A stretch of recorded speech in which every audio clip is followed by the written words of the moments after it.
com Edilene Lopes. 8h17 depois de Alexandre de Moraes, Edilene, os Estados Unidos começam a reunir documentos para retaliar a esposa do ministro. Bom dia.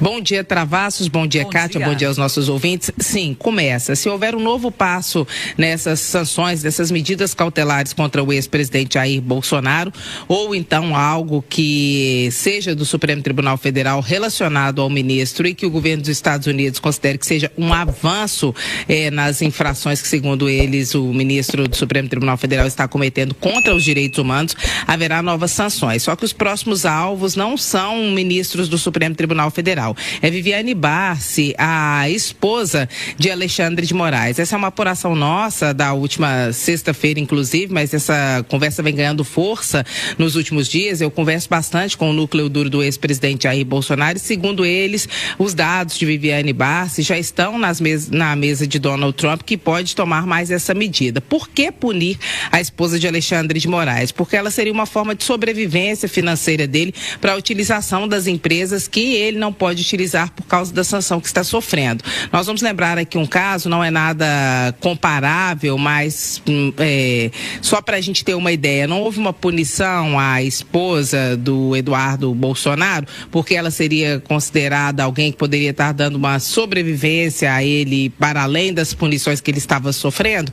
É isso também nesse mesmo sentido em relação à esposa de Moraes. O fato de ela poder utilizar empresas que ele não utiliza por causa da sanção que ele sofreu, poderia ser uma forma de ele burlar as punições da Lei Magnitsky. Por isso, as punições poderiam ser aplicadas à esposa de Moraes também. O governo dos Estados Unidos reúne as informações sobre ela, creio que hoje já tenha todas, e se houver um novo passo de Alexandre de Moraes, o novo alvo é a esposa dele. Em caso de decisões colegiadas que possam afetar o ex-presidente Jair Bolsonaro ou seus aliados e que também sejam consideradas excessos, aí sim partem para os outros ministros do Supremo Tribunal Federal. E o governo dos Estados Unidos, vamos lembrar, tem feito essas ameaças de forma institucional. Na página da Embaixada dos Estados Unidos, eles têm dito sobre o que consideram em relação à posição do STF, e isso estão sendo considerados avisos para o governo brasileiro, para o Congresso Nacional e também para o Supremo Tribunal Federal aqui no Brasil. Travassos e Kátia. Oi, Edilene, por que ainda não saiu o plano do governo contra o tarifaço de Donald Trump? Pois é, Kátia, vamos lembrar que há cerca de 2 semanas, 3 talvez, o ministro da Fazenda, Fernando Haddad, concedeu uma entrevista exclusiva aqui na Itatiaia e disse que antes do tarifaço, esse plano de contingenciamento já estaria pronto e seria submetido à avaliação do presidente Lula. O que acontece neste momento é que esse plano, bem avançado já, praticamente pronto, está sendo estudado detalhadamente depois do tarifaço, que não começou a valer no dia 1º e sim no dia 6, e teve várias mudanças, já que o governo americano recuou em cerca de 700 produtos nessa taxação de 50%.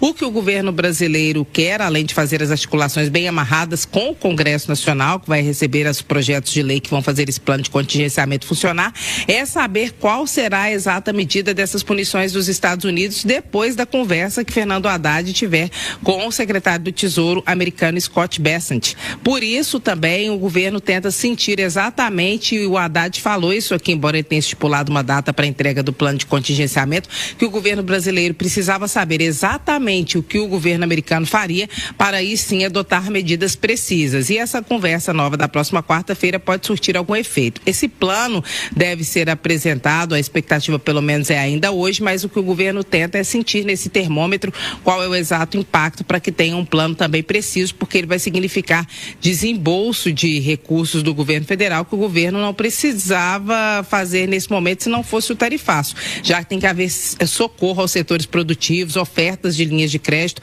vai sair dinheiro do caixa do governo federal por conta disso. Então, como o governo já tenta manter aquela programação que vinha fazendo para esse ano, para os 4 anos de governo, estão tentando tratar com precisão esse caso para que haja uma preservação dos cofres públicos e do orçamento, mas também um socorro a quem vai sofrer e já está sofrendo com esse tarifaço, além de todos nós, é claro, com uma possível alta de alguns produtos.